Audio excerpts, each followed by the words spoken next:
Internet മുഴുവനും പ്രതിരോധ വിദഗ്ധരെയും സൈനികം, യുദ്ധവിമാനം ഇവയെക്കുറിച്ചെല്ലാം പഠിക്കുന്നവരെ സ്തംഭിപ്പിച്ച ഒരു വാർത്ത ഇന്നലെ ചൈനയിൽ നിന്നും പുറത്തുവന്ന ഫൈറ്റർ ജെറ്റിന്റെ ഒരു ചെറിയ ക്ലിപ്പാണ്. കൃത്യമായി പറഞ്ഞാൽ നമ്മുടെ സമയമനുസരിച്ച് 2 മണിക്ക് ആ സമയത്ത് ഈ ഒരു വീഡിയോ വൈറലാകാൻ തുടങ്ങി. വൈറലായതിനു ശേഷം ഇതിനെക്കുറിച്ച് പല കാര്യങ്ങൾ തിരയാൻ തുടങ്ങി. പിന്നീട് ഇത് ചൈനയിൽ നിന്നാണ് വന്നത് എന്ന് മനസ്സിലായി.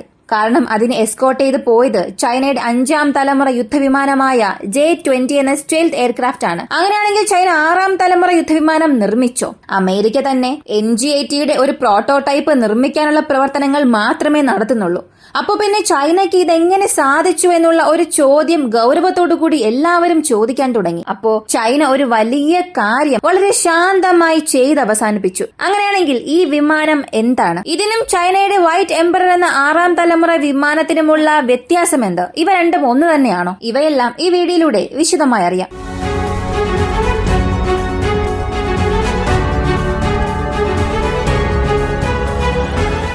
ചൈനയുടെ സുയിച്ചാൻ പ്രവിശ്യ. ഞാൻ പറഞ്ഞ സമയമനുസരിച്ച് ആ പ്രവിശ്യയുടെ ആകാശത്തിൽ നിന്നും എടുത്ത വീഡിയോ വൈറലാകാൻ തുടങ്ങി. ഏകദേശം 20 സെക്കൻഡ് വീഡിയോ ആയിരുന്നു അത്. ഈ വീഡിയോ പുറത്തു വന്നപ്പോൾ അതിൽ നിന്നും 2 കാര്യം മനസ്സിലായി. ഒന്ന്, അതിലുണ്ടായിരുന്നത് ചൈനയുടെ J-20S വേരിയന്റ് ആയിരുന്നു. അതിന്റെ കൂടെ ഈ അൺനോൺ ഫൈറ്റർ ജെറ്റും പറക്കുന്ന വിഷ്വൽസ് കാണാൻ സാധിച്ചു. ഈ വിഷ്വൽസ് പുറത്തു വന്നു കഴിഞ്ഞപ്പോൾ ഒരുപാട് പ്രതീക്ഷയായിരുന്നു പലരും ഉയർത്തിയത്. ഇപ്പോ 5ാം തലമുറ സാങ്കേതികവിദ്യ വർക്കിംഗിലാണ്. ചൈന, അമേരിക്ക, റഷ്യ ഈ 3 രാജ്യങ്ങളുടെ പക്കൽ മാത്രമാണ് അവരുടെ സൈനികത്തിൽ ചേർക്കാൻ ആവശ്യമായുള്ള ടെക്നോളജി, അതായത് 5ാം തലമുറ ടെക്നോളജി വളർന്നത്. മറ്റു രാജ്യങ്ങളെല്ലാം അതിന്റെ പ്രോട്ടോടൈപ്പ് നിർമ്മിക്കുക, അല്ലെങ്കിൽ അതിന്റെ മറ്റു പണികളിൽ ഏർപ്പെടുക, ഇങ്ങനെ ഒരു തുടക്കഘട്ടത്തിൽ മാത്രമാണുള്ളത്. മുഴുവനായും കാണിക്കാൻ പറ്റിയ ഒരു സാങ്കേതിക വിദ്യ മറ്റേത് രാജ്യങ്ങളുടെ പക്കലും ഇല്ല.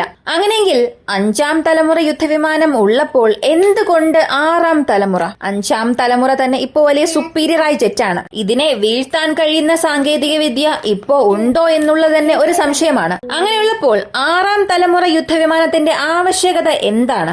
ആദ്യം 6ാം തലമുറ യുദ്ധവിമാനം എന്താണെന്നുള്ളത് നമ്മൾ മനസ്സിലാക്കണം. അതറിയണമെങ്കിൽ ആദ്യം 5ാം തലമുറ യുദ്ധവിമാനത്തെ കുറിച്ച് മനസ്സിലാക്കണം. വിമാനങ്ങളെ സംബന്ധിച്ച് പ്രാരംഭ കാലഘട്ടത്തിൽ നിർമ്മിച്ചതിനു ശേഷം 2000 അതിനുശേഷം വന്ന വിമാനങ്ങളെയെല്ലാം 4+ ജനറേഷൻ എന്ന് പറയും. 4ാം തലമുറ യുദ്ധവിമാനം. ഇതിനെ ഒരു മിഷന് വേണ്ടി മാത്രം ഉപയോഗിക്കാതെ ഇതിന്റെ റഡാർ സിഗ്നേച്ചേഴ്സിനെ മാറ്റുകയും ഡിസൈൻസിൽ മാറ്റം വരുത്തി വിംഗ് ഡിസൈൻസിൽ ഓൾട്ടറേഷൻസ് നടത്തി എയറോഡൈനാമിക്കലി അതിനെ റഡാർ കണ്ണുകളിൽ നിന്നും രക്ഷപ്പെടുത്തുന്നതിന് ചില ശ്രമങ്ങൾ എടുക്കുക, മൾട്ടി മിഷൻസിന് വേണ്ടി ഉപയോഗിക്കുക. ഇങ്ങനെയുള്ളവയ്ക്കാണ് ഈ 4th ജനറേഷൻ അല്ലെങ്കിൽ upgraded 4th generation fighter jets എല്ലാം ഉപയോഗിക്കുന്നത്.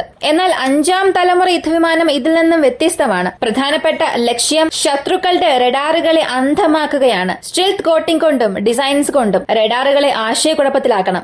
ഇതിനെ പ്രധാനമായും എന്തിനുപയോഗിക്കുമെന്ന് ചോദിച്ചാൽ suppression of enemy air defence system SEAD. ശത്രുക്കളുടെ വ്യോമ പ്രതിരോധ സംവിധാനങ്ങളെല്ലാം നശിപ്പിക്കുക, ന്യൂക്ലിയർ പേലോഡ് എടുത്തുകൊണ്ടുപോയി ഡെലിവർ ചെയ്യുക. ആണവായുധ ആക്രമണത്തിനു വേണ്ടിയും ശത്രുക്കളുടെ വ്യോമ പ്രതിരോധ സംവിധാനങ്ങളെ നശിപ്പിക്കുന്നതിനു വേണ്ടിയും കൂടുതലായും ഈ 5th ജനറേഷൻ ഫൈറ്റർ ജെറ്റ് ഉപയോഗിക്കും. ഇതിൽ മറ്റൊരു പ്രധാനപ്പെട്ട നേട്ടം എയർ ഡോമിനൻസിന് വേണ്ടി ഉപയോഗിക്കും. അതായത് എയർ ഡിഫൻസ് സിസ്റ്റത്തെ നശിപ്പിക്കാൻ വേണ്ടി മാത്രമല്ല, ഇന്റർസെപ്ഷന് വേണ്ടിയും ഉപയോഗിക്കും. ഇതിനെ വെല്ലാൻ മറ്റൊരു സാങ്കേതിക വിദ്യ ഇല്ല എന്ന് തന്നെ പറയാം. അങ്ങനെയാണെങ്കിൽ 6ാം തലമുറ യുദ്ധവിമാനം എന്തിനാണ്? അതിന്റെ ആവശ്യകത എന്താണ്? ഇവിടെയാണ് ഒരു രഹസ്യം ഒളിഞ്ഞിരിക്കുന്നത്. ഈ 6ാം തലമുറ യുദ്ധവിമാനം എന്നത് 5ാം തലമുറ യുദ്ധവിമാനങ്ങളെക്കാളും ഒരു പടി മുകളിലാണ്. 5ാം തലമുറ യുദ്ധവിമാനങ്ങളിൽ ചെയ്യുന്ന കാര്യങ്ങളെല്ലാം 6ാം തലമുറ യുദ്ധവിമാനങ്ങളെ കൊണ്ടും ചെയ്യാൻ സാധിക്കും. ഇനി 5ാം തലമുറ യുദ്ധവിമാനത്തിൽ നിന്നും ഇവയെ വ്യത്യസ്തപ്പെടുത്തുന്നത് എന്താണെന്ന് ചോദിച്ചാൽ ഇതിനെ 2 വേരിയന്റിൽ നിർമ്മിക്കാൻ സാധിക്കും. മാൻഡ് വേർഷൻ ഉണ്ട്. ഒരു പൈലറ്റ് ഇരുന്ന് ഓടിക്കുന്നത് പോലെയും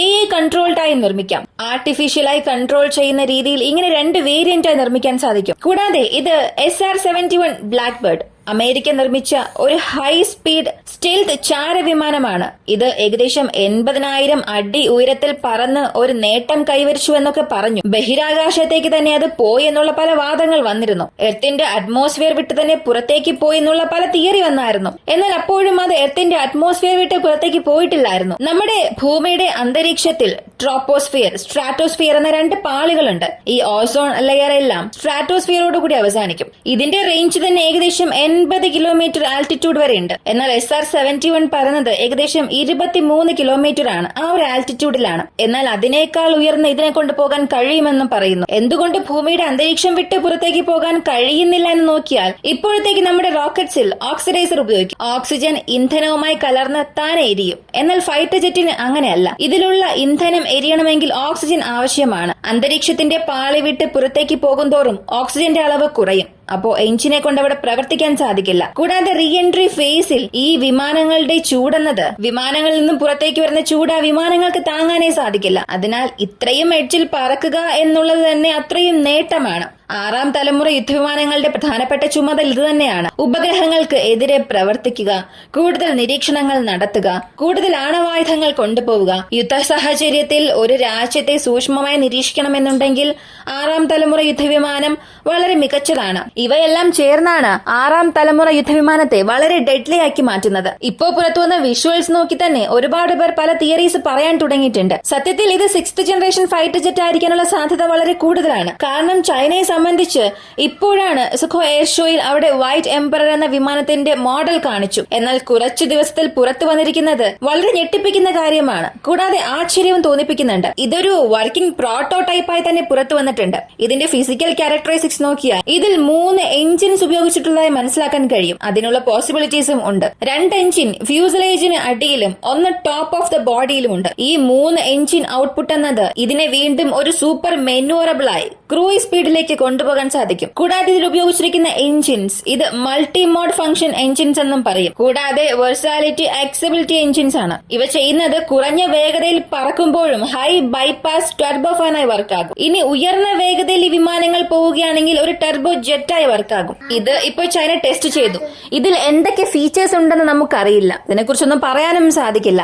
അപ്ഡേറ്റ്സ് ഒന്നും വരാത്തത് കൊണ്ട് ഇതിനെക്കുറിച്ച് നമുക്കൊന്നും പറയാനും സാധിക്കില്ല. ഇതിന്റെ പേര് പോലും അറിയില്ല. JXX എന്ന ഒരു നിക് നെയിം തന്നിട്ടുണ്ട്. അതിനപ്പുറം ആ വിമാനത്തെക്കുറിച്ച് സംസാരിക്കാൻ ഒന്നും അറിയില്ല. ഫിസിക്കൽ ഡിസൈൻസ് വെച്ച് മാത്രമേ സംസാരിക്കാൻ സാധിക്കൂ. ഇതിൽ മറ്റൊരു പ്രധാനപ്പെട്ട കാര്യം ഡുവൽ ഡെൽറ്റ വിംഗ് കോൺഫിഗറേഷൻ എന്ന മെക്കാനിസം ഉപയോഗിച്ചിട്ടുണ്ട്.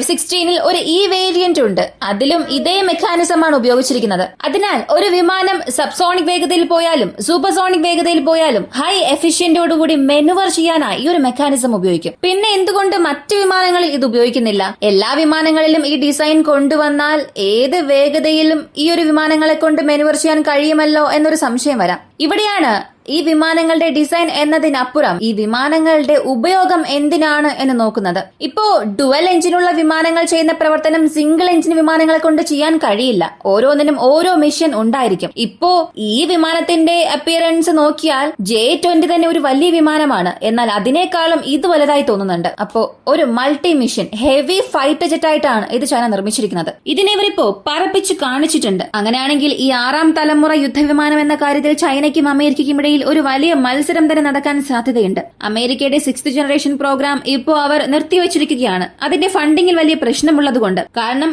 5th ജനറേഷൻ തന്നെ മതി. 6th ജനറേഷൻ ഫൈറ്റർ ജെറ്റിന്റെ ആവശ്യകത ഇല്ല എന്നുള്ള ഒരു വാദവും വാലിഡായ പോയിന്റ്സ് ആണ്. അങ്ങനെയുള്ളപ്പോൾ തന്നെ ചൈന ഇത് നിർമ്മിച്ചു. അങ്ങനെയാണെങ്കിൽ ചൈനയുടെ ഫ്യൂച്ചർ ഗോൾസിനെയാണ് അത് വ്യക്തമായി കാണിക്കുന്നത്. ഇങ്ങനെയാണെങ്കിൽ എല്ലാ രാജ്യങ്ങളും പ്രധാനമായും നമ്മുടെ ഇന്ത്യയും ഈ ഒരു സാങ്കേതിക വിദ്യ വളർത്തിയെടുക്കേണ്ടത് ആവശ്യമുള്ള ഒന്നാണ്. ആദ്യം നമ്മൾ നമ്മുടെ 5th generation fighter jet program അവസാനിപ്പിച്ചാൽ മാത്രമേ ഇതിനെക്കുറിച്ച് ചിന്തിക്കാനെങ്കിലും കഴിയുകയുള്ളൂ. ഇപ്പോൾ നമ്മുടെ പ്രധാനപ്പെട്ട ആവശ്യം 5th ജെൻ മാത്രമാണ്. 6th ജെൻ 2030-35 യൂസേജിലേക്ക് വരാമെന്നും പറയുന്നു. എന്നാൽ ഇപ്പോഴുള്ള ഈ നൂറ്റാണ്ടിനെ സംബന്ധിച്ച് ഇവിടെ ഡോഗ് ഫൈറ്റ്, മെനുവർ ഇവയ്ക്ക് മാത്രമാണ് വലിയൊരു ബൂസ്റ്റ് ഉള്ളത്. അതുതന്നെയാണ് ഇപ്പോഴുള്ള വാർഫെയറിനെ അടുത്ത ഘട്ടത്തിലേക്ക് കൊണ്ടുപോകുന്നത്. അടുത്ത സെഞ്ചുറിയിൽ ഈ 6ാം തലമുറ യുദ്ധവിമാനം വലുതായി പോവുകയാണെങ്കിൽ അപ്പോ പ്രാക്ടിക്കലായി പറഞ്ഞാൽ നമ്മുടെ AMCയെ നമ്മൾ എത്രത്തോളം പെട്ടെന്ന് അവസാനിപ്പിക്കുന്നുവോ അതായിരിക്കും നമുക്ക് അത്രയും നല്ലത്. ഈ ഒരു വീഡിയോയെ കുറിച്ചുള്ള നിങ്ങളുടെ അഭിപ്രായം കമന്റിൽ പറയുക. വീഡിയോ ഇഷ്ടമായാൽ ലൈക്ക് ചെയ്യുക, ഷെയർ ചെയ്യുക. നമ്മുടെ ചാനൽ ആദ്യമായി കാണുന്നവരാണെങ്കിൽ മറക്കാതെ സബ്സ്ക്രൈബ് ചെയ്ത് സപ്പോർട്ട് ചെയ്യുക. മറ്റൊരു വീഡിയോയുമായി വീണ്ടും കാണാം.